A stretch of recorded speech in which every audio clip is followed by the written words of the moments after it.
హైదరాబాద్ లోక్సభ పార్లమెంట్లో నివసిస్తున్న ప్రతి ఒక్కరికి మాధవీలత నమస్కారం స్వీకరించింది. మనమందరం ఒక అద్భుతమైన యుద్ధంలో మన బాధ్యతలు నిర్వర్తించాం. ఇది ఇక్కడితో ముగియలేదు. నిజం చెప్పాలంటే మనమందరం ఓడి కూడా గెలిచాం, అద్భుతంగా గెలిచాం.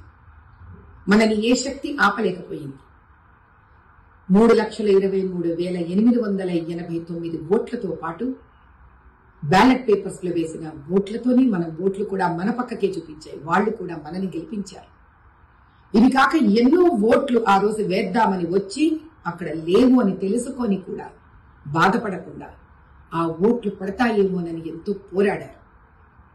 ఆ ఓట్లు వాళ్ళకి ఇవ్వనప్పుడు ఆ హక్కు నా వెంట ఎంతో మంది నాకు ధైర్యమై నిలబడ్డారు. మొదటిసారి డెమోక్రసీ అనే ఒక పదానికి నిజమైన అర్థాన్ని తీసుకురావడానికి అందరం కలిసి పోరాడాం. ఇది ఒక మొదలు మాత్రమే. మీ అందరి పరివారంలో నన్ను ఒక వ్యక్తిగా మీరు ఆహ్వానించారు.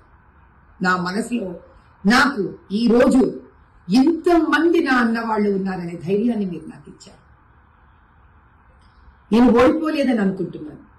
ఎందుకంటే మీ మనసులో నేను నిలబడ్డాను కాబట్టి, మీ ప్రేమతో నేను గెలిచాను కాబట్టి.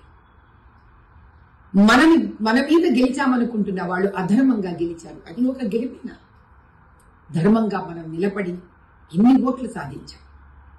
మీతో నేనొకదాన్ని, నాతో మీరందరూ. మీ ఇంట్లో ఒక వ్యక్తిని నేను. ఒకరికి చెల్లినవ్వచ్చు, అక్కనవ్వచ్చు, తల్లినవ్వచ్చు, బిడ్డనవ్వచ్చు. కానీ మీకు వచ్చే ప్రతి కష్టం ఇక్కడి నుంచి నా కష్టం. మీకు వచ్చే ప్రతి సమస్య నా సమస్య.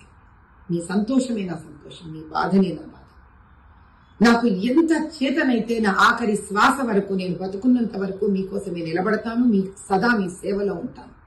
ఇది నేను చేస్తున్న వాగ్దానం. మీరు ఏ రోజైతే వచ్చి నాకు ఒక ఓటు వేశారో ఆ రోజే నేను మీకు విధేయురాలునయ్యాను. అంటే ఏంటి? నేను మీకు సదా సేవ చేసే స్థానంలో రుణపడి ఉన్నాను. మీకోసమే ఉంటాను. ఇది ఒక చిన్న నంబర్ అనుకోకండి. ఇది చాలా పెద్ద నంబర్. ఇది ధర్మంతో వచ్చిన నంబర్. ఈ నంబరు ఈ 3 లక్షల చిల్లరతో ఆగదిది.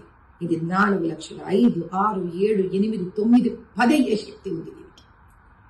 ఆ ఆలోచనతో ముందుకు వెళదాం అందరం కలిసి. మీ మీద ఏ రోజు ఈగ కూడా వాలనివ్వకుండా కావలసిన ప్రతి సమస్యను నేను ఎదుర్కొంటాను. నాకు చాతనంత సేవ సదా మీ కుటుంబాలకు చేస్తూనే ఉంటాను. మీకు చిన్న బాధ కలిగిన అడ్రస్ నేను, నన్ను గుర్తు తెచ్చుకోండి. నేను వస్తాను. ధన్యవాదాలు.